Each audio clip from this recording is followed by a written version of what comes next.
Testing, testing, testing.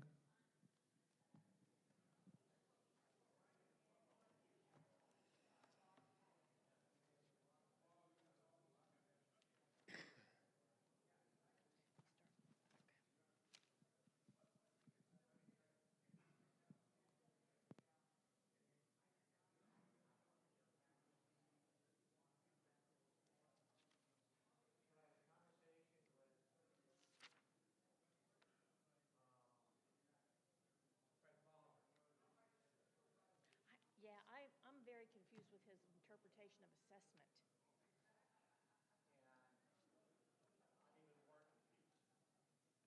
Are you really? That's probably why he's so screwed up. Yes?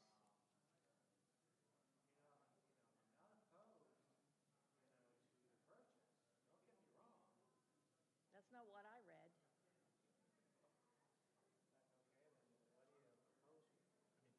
We're not going to special assess anybody. Why is he so confused? Testing, testing, testing. Yeah, that's a good idea. I'm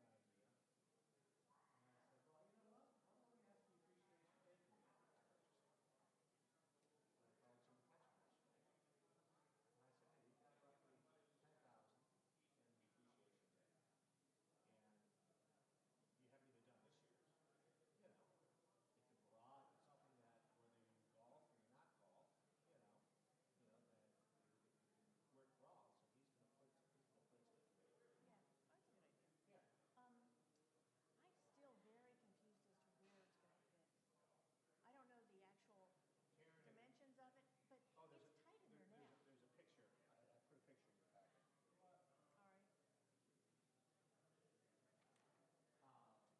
There's a picture. I put a picture in your packet. All right. Karen and Guillermo have got that all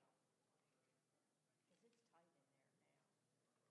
Because it's tight in there now. I was worried about those, bikes. You know? Yeah. I was. And I know some things had to be shuffled around.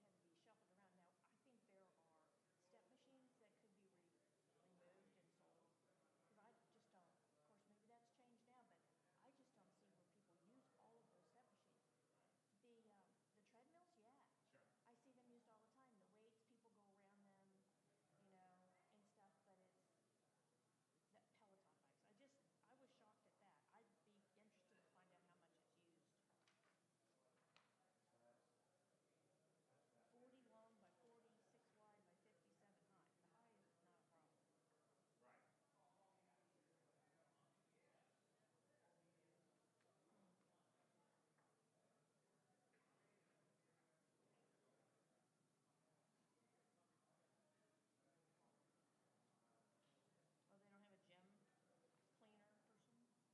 Gym attendant?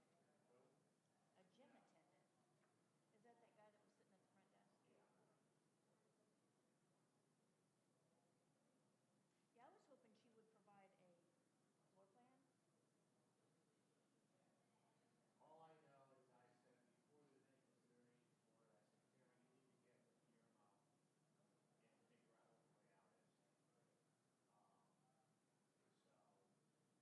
I said, Karen, you need to get with Guillermo and figure out what the layout is. And I know that's been done. She said, we found a spot. We're going to be moving some equipment slightly around, but we definitely have to. Before, the Peloton bikes, when we were talking about them, you were going to put them in that alcove thing. Well, there's furniture there.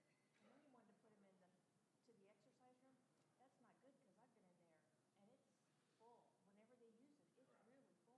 So there's no room for anything else. Can you do a quick sound test? Everything else looks good. I just wanted to make sure the sound's